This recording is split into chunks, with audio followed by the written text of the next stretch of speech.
You're not a procrastinator. You have a habit of procrastinating. Big difference.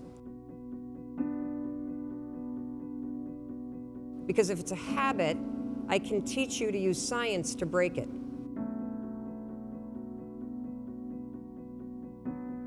You see, I always thought procrastination had to do with the thing I was procrastinating around, right? Like that procrastination has something to do with work.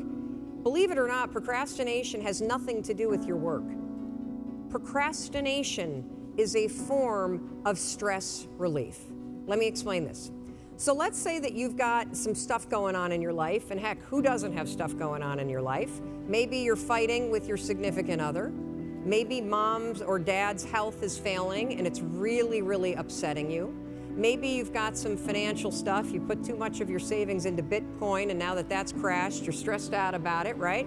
And so you go into work, and when you get into work, you got stuff to do, you kind of walk in and you got this big stress ball that subconsciously is hanging over your head. And so you walk in and you sit down, and you know you got 13 phone calls you need to make. And you also know that you've been chickening out, you've been making easy calls, and there's a bunch of CIOs or other people that are higher level that you haven't been calling. And so as you sit down to do it, and you got the stress on your shoulders, your brain it starts to go, wait a minute, well, you want me to make a call to somebody that I'm scared to make? Absolutely not. I'm so stressed out about, can we just watch some cat videos for a minute?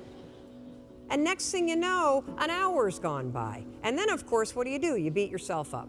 So the only way that you can break this habit, and that's an important word for you to hear, you're not a procrastinator.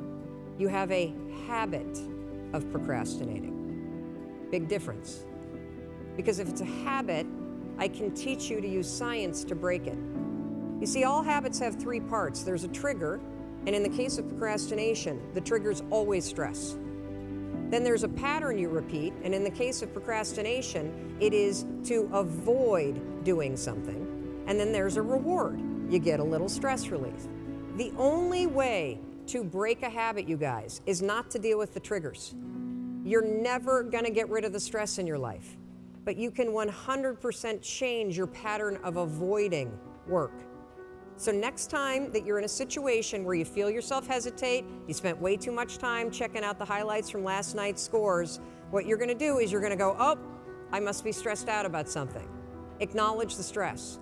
Then go 5, 4, 3, 2, 1. I want you to count to yourself because I want you to interrupt the habit that's stored here, and I want you to awaken your prefrontal cortex. Then I want you to just work, just for 5 minutes. The reason why I want you to only work for 5 minutes is because your problem isn't working. It's the habit of avoiding. I just need you to start. And here's the other cool thing. We know based on research that if we can get you to start, 80% of you are going to keep going.